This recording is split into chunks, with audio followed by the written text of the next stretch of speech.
Hello guys, good morning. Nandito tayo ngayon sa trabaho sa opisina. Yan. So ito ang aking pwesto, dito pala ako nagtatrabaho. So pagkatapos dito sa opisina, lumalabas din ako para sa trabaho. Papakita ko sa inyo mamaya kung anong ginagawa natin sa labas. Sa ngayon, ayusin muna natin yung gamit.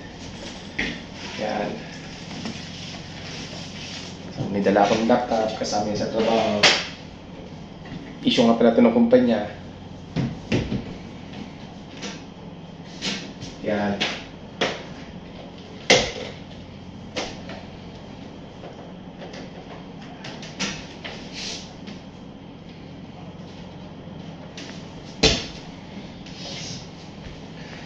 Binuksan natin yung monitor para mas makita natin mas malaki.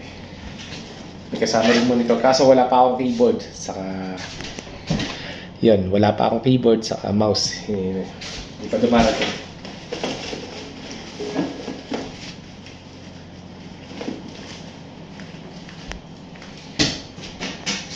Ay, inayos na natin. Mag-off na tayo.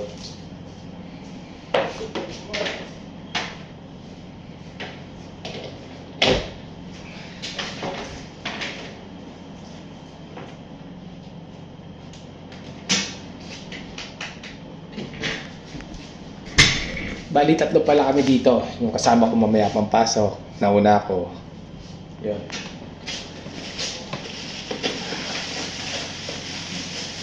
So, may dala tayong pagkain para mamaya. Muna dito. Yan. Pagkain na tayo.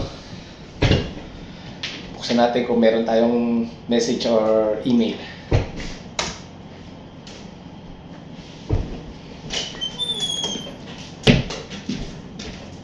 Hello, hi. Hello. How are you? How are you? Good. Good. This store. Start. Me go there now. Chubby time. Oh, now only change shoes. Okay. After I go. At the 10 o'clock,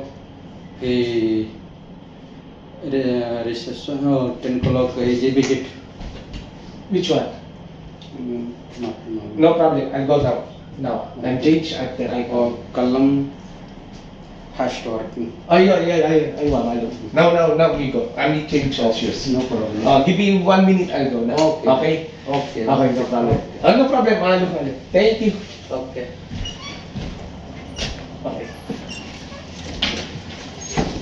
So, may trabaho na sa labas na agad. Hindi pa nakakapahinga. Anyway, yun. Start na.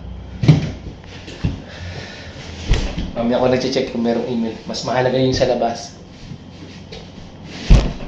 Ayan. So, hanggang na tayo. Nagpalit lang tayo ng safety shoes. Tapos, suot na lang helmet. Okay na.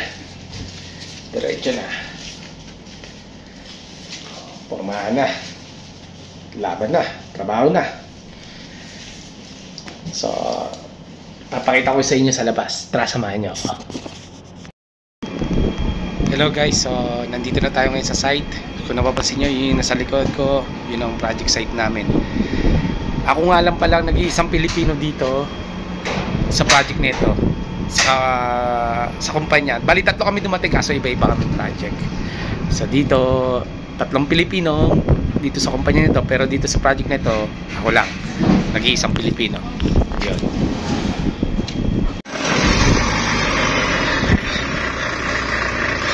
Ganito yung nire-receive namin na materials. Yan. Dito sa ganyan.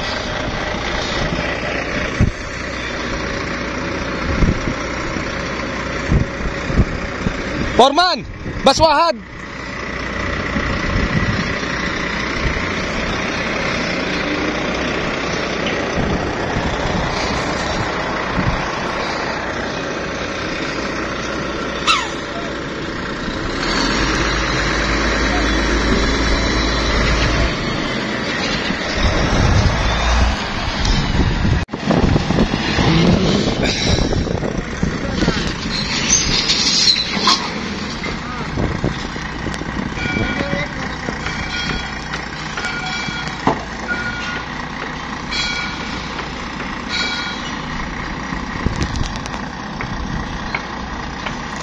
Ganito binababa yung materials.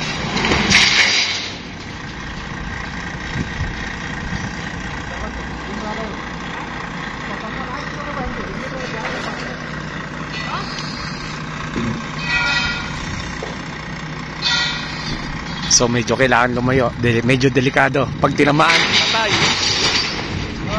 Okay.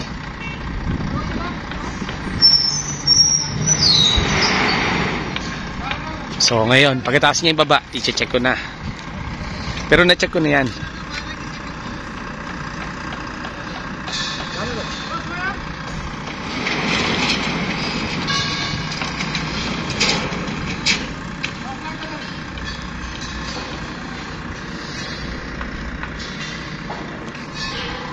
Okay, kalas. So ayun guys, nakita niyo yung kanina yung trabaho natin. Isa sa mga trabaho natin dito. So magagawa na tayo ng report, tapos bubuksan na natin yung kung ano mga message. Baka may mga message na galing sa taas, manager, kung baka may dagdag na papagawa or mga report na kailangan i-submit sa kanya. So paano guys, salamat ha. Ito nga pala ulit si King Cofield. Samahan nyo ulit ako sa susunod na video ko. Yan, salamat.